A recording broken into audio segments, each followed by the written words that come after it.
Good morning students. Today we will discuss about chapter number 10 motion and measurement of distances. अगर हम बात करें chapter की introduction की तो सबसे पहले हम लोग डिस्कस करेंगे कि पहले एंशियंट टाइम्स में क्या मीन्स ऑफ ट्रांसपोर्ट थे और उनमें क्या चेंजेस आए और अब वो कैसे हैं। सेकेंड हम लोग बात करेंगे मेजरमेंट की कि हम पहले लोग डिस्टेंस को कैसे मेजर करते थे और अब हम कैसे कर सकते हैं और क्यों उनमें चेंजेस की ज़रूरत पड़ी। अगर हम बात करें स्टोरी ऑफ ट्रांसपोर्ट की, long ago people did not have any means of transport, they use to move only on foot and carry goods either on their back और यूजिंग एनिमल्स। पहले पुराने समय में क्या होता था, लोग अपने फुट की हेल्प से ही मूव करते थे from one place to another. अगर उन्होंने थोड़ा बहुत सामान को कैरी करना था, आइदर अपने जब बैग का इस्तेमाल करते थे और with the help of animals की हेल्प से। सबसे बड़ा चेंज आया था ट्रांसपोर्टेशन में इन्वेंशन ऑफ व्हील की वजह से। Invention of the wheel made a great change in modes of transport. Animals were use to pull vehicles that moved on wheels. जब व्हील का इन्वेंशन हो गया उसके बाद में कार्ट्स वगैरह बनाए गए। जब कार्ट्स को बनाने के बाद उनको पुल करने के लिए लोग एनिमल्स का इस्तेमाल करते थे। The invention of the steam engine introduced a new source of power. उसके बाद में जब स्टीम इंजन का इन्वेंशन हुआ तो वो सोर्स ऑफ पावर पुलिंग के लिए अब कैरेजेस और वैगन्स की पुलिंग के लिए स्टीम इंजन का यूज़ होता था। उसके बाद में ऑटोमोबाइल्स आए, then motorized boats and ships were used as means of transport. Then motorized boats और शिप्स को अगर हम वाटर में ट्रांसपोर्ट करना चाहते हो या ट्रेवल करना चाहते हो तो मोटराइज्ड बोट्स एंड शिप्स का डेवलपमेंट हुआ। The early years of 1900 saws the development of aeroplanes. Then by air हम लोग ओवरसीज जा सकते थे। जब बाय एयर हम बहुत ही कम समय में लॉन्ग डिस्टेंस को कवर कर सकते थे।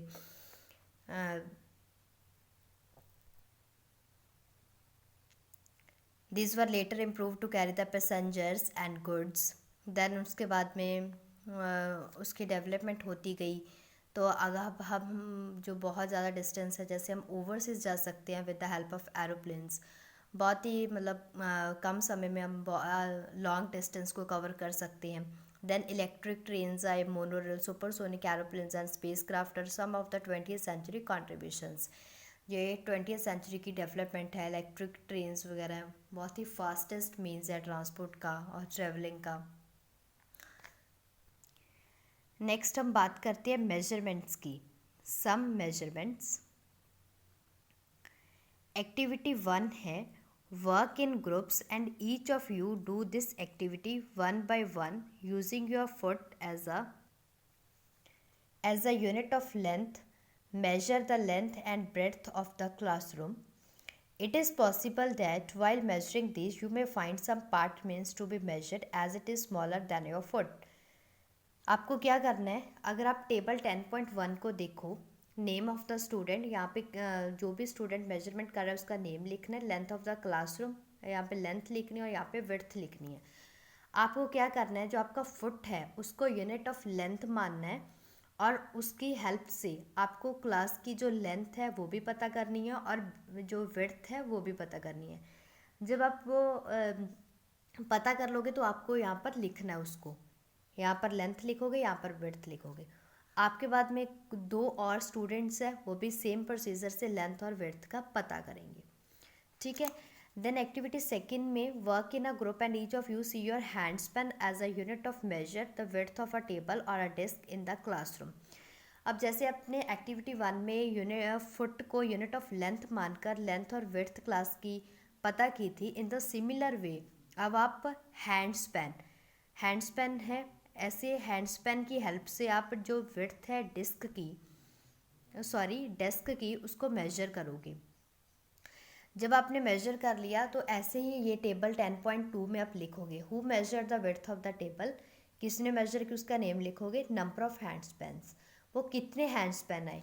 फॉर एग्जांपल यहाँ पे 1 है और 1 ये और होगा, जब 1 से कम है, जब 1 है या 2 है तो आप यहाँ पर लिखोगे वो, ठीक है, नंबर ऑफ हैंड स्पेन्स।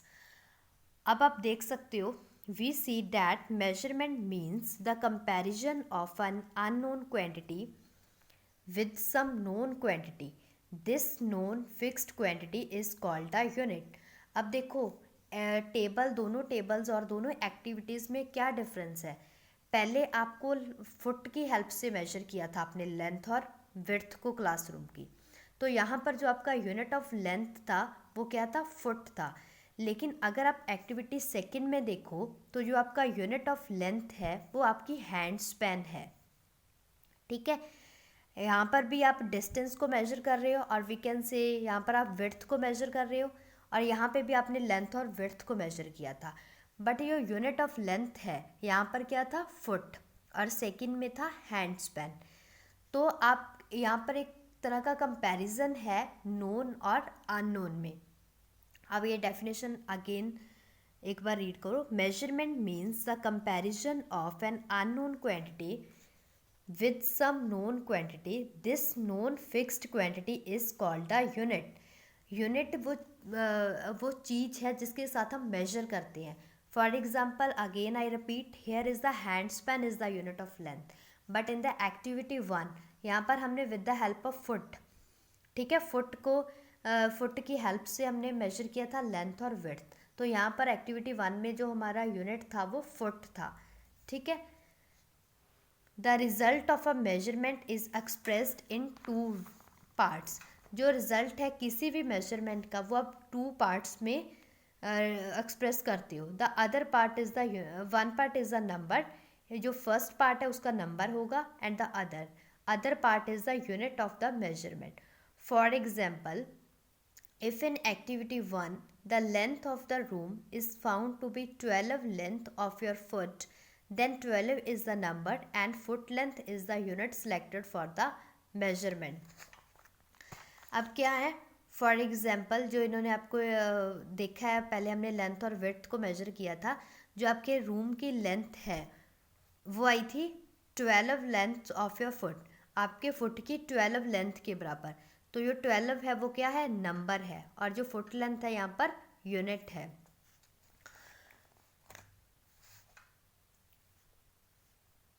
ठीक है,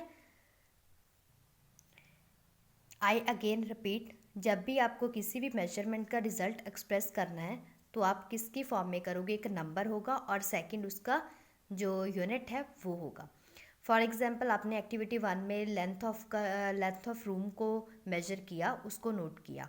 फॉर एग्जाम्पल वो आपकी आई 12 लेंथ्स ऑफ योर फुट. अगर 12 लेंथ ऑफ फुट आई है तो 12 क्या है, नंबर है, और लेंथ ऑफ फुट क्या है, उसका यूनिट है कि किस चीज़ में आपने उसको रिप्रेजेंट किया है.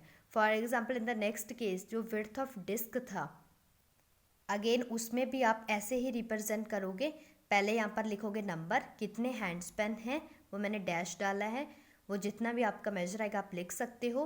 देन हैंड स्पैन, तो यहाँ पर जो यूनिट है वो है हैंड स्पैन यूनिट.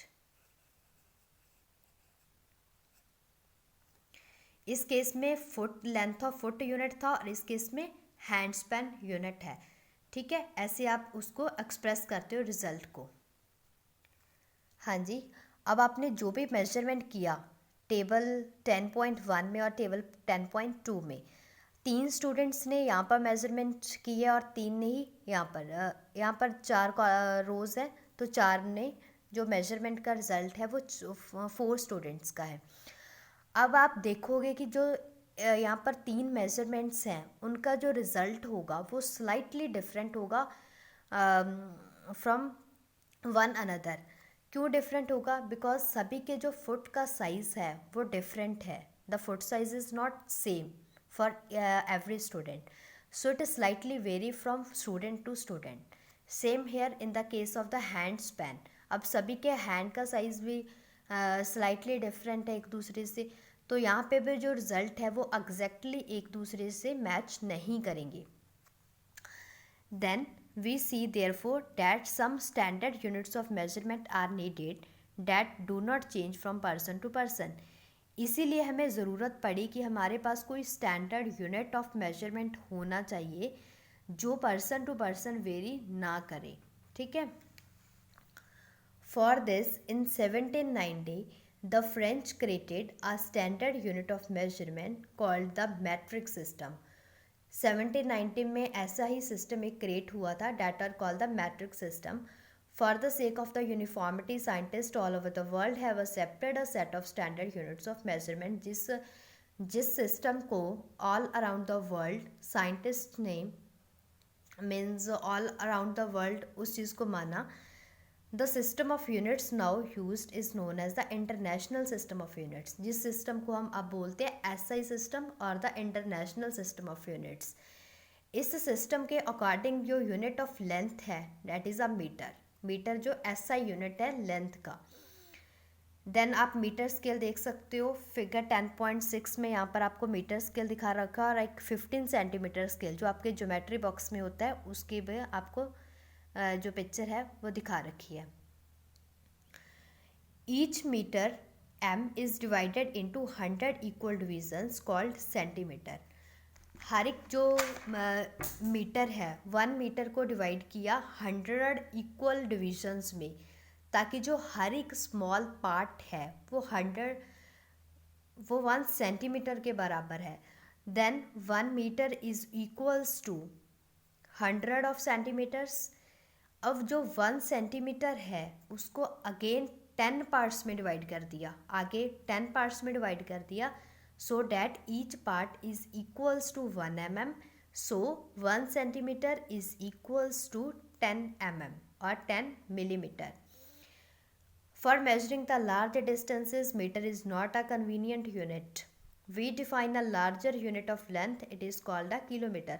अगर आपको बहुत लॉन्ग डिस्टेंस को मेजर करना है then meter is not the appropriate unit. Here the appropriate unit is the kilometer. Then we used kilometers. For example, अगर आपको one city का जो डिस्टेंस है दूसरे सिटी से कितना है then we expressed it in the kilometers. And 1 kilometer is equals to 1000 of meters. अब हम बात करते हैं correct measurement of length. Length की हम लोग करेक्ट मेजरमेंट कैसे कर सकते हैं.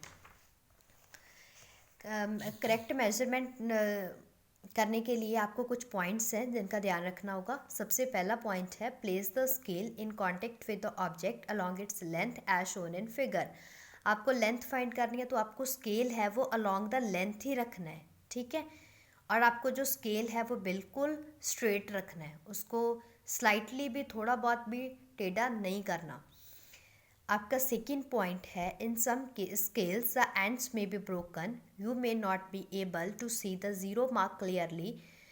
क्या होता है कई स्केल्स के जो एंड्स हैं वो ब्रोकन है, वो टूट जाते हैं. तो आपको क्या करना है वो आपको ऐसे ही नहीं रखना. अगर आपको ज़ीरो मार्क क्लियरली नहीं दिखता तो आपको मेजरमेंट देखो कैसे करनी है. तो आप कोई और फुल मार्क यूज़ कर सकते हो अगर आपको ज़ीरो नहीं दिखता. You can use any other full mark of the scale. For example इन्होंने 1.0 यूज़ किया. अब देखो फिगर ए में इन्होंने ऐसे ही रख लिया, यहाँ पर ज़ीरो आपको शो नहीं हो रहा, तो ये इनएक्यूरेट है, ये रॉन्ग मेथड है. यहाँ से जो रीडिंग आएगी वो इनएक्यूरेट आएगी, वो सही नहीं आएगी. अब फिगर बी में देखो इन्होंने 1 पर रखा इनिशियल रीडिंग और जो फाइनल रीडिंग इनकी आ रही है 14.3, ठीक है. तो आपको क्या करना है 14.3 में से माइनस करोगे 1.0, then we get 13.3 as the accurate. जो आपकी मेजरमेंट है वो एक्यूरेट लेंथ है 13.3, ठीक है. कैसे इन्होंने रखा था 1 पर और यहाँ पर 14.3 इनकी फाइनल जो मेजरमेंट की रीडिंग है, इसको इसमें से माइनस कर दिया और we get the exact reading 13.3. Third point है correct position of the eye is also important for taking the measurement. Your eye must be exactly in front of the point where the measurement is to be taken as shown in figure 10.9. देखो यहाँ पर देखो B is the proper position of the eye for taking reading of the scale. देखो अगर आपको इस point पर measurement करनी है, यहाँ से ये आपको जो रीडिंग है नोट करनी है, तो आपकी जो आई है वो इसी पॉइंट पर फोकस होनी चाहिए. आपको देखना है बिल्कुल स्ट्रेट. आपको बिल्कुल भी ऐसे अगर आप साइड से देखोगे तो भी आपकी जो रीडिंग है उसमें डिफरेंस आएगा और वो एग्जैक्ट मेजरमेंट नहीं है.